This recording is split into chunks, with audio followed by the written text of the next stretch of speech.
Jazz, British champion again, what does that mean to you? I'm over the moon. It's been 4 years since I've had a title. You know, I've been on the podium several times, but I haven't managed to get a title back since 2016, so I'm really, really happy to have it, and especially happy to do it here, because I know that the Olympic trials are going to be here next year, and in the past, I've not jumped well at this stadium, so I really wanted to come here, change that narrative in my own mind, and say, no, you can jump well here, you are good anywhere. That's kind of what I'm trying to tell myself, that it doesn't matter what the track is, and I've come here, put together a really solid series, and won the British Championship, so I'm over the moon. I was going to say, super consistent series, how pleasing was that? Really, really great. That's the kind of thing that really gives me hope that there's a much bigger jump in there. You know, if I can be consistent at a certain level, then you know that there's one when everything kind of comes together. It's not. Luckily, we didn't get the rain, and it wasn't nearly as cold as I expected it to be here.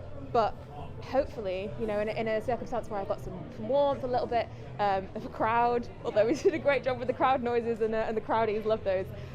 Hopefully, that says to me that I've got a big jump in me, so yeah, really pleased with that. Did the field help drag those performances out of you, do you think, with Abigail obviously there and like some Rebecca Chapman? Yeah, 100%. I knew that it was going to be a strong field. Thing is, with the women's long jump, it always is. You can have 3, 4, 5 people missing and still have a world-class field, so I knew it was going to be tough. I knew I'd have to jump well to get the title, so I'm really happy to come away with it. What kind of shape do you feel in general? So you've been around internationally and competed quite a bit. What kind of shape do you feel in at the moment? I think I could squeeze a PB out this year. And I didn't expect that. You know, when I came out of lockdown for my first competition, it was very much throw your arms up and go, who knows, let's see. But I opened up really strongly with a 674, a wind assisted 674, and thought, okay, well, I guess my lockdown training has actually worked. Maybe with the pressure being off this year, that's been a positive thing.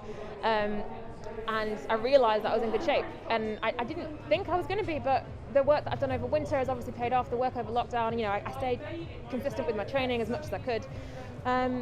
And so I do think I'm in good shape. You know, I've had some all right comps abroad. I've been very inconsistent on the board. That's what I'm really happy about tonight, is that I was hitting the board each time.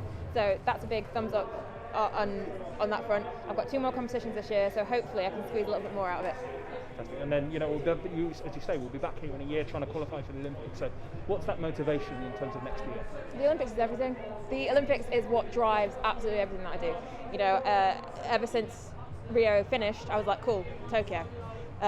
So really, all eyes are on next year. Everything we do this year, especially because there's no championship, is kind of gathering data, learning for next year. It means everything to me, and that's what I'm in the sport for, is to go and compete at the Olympics.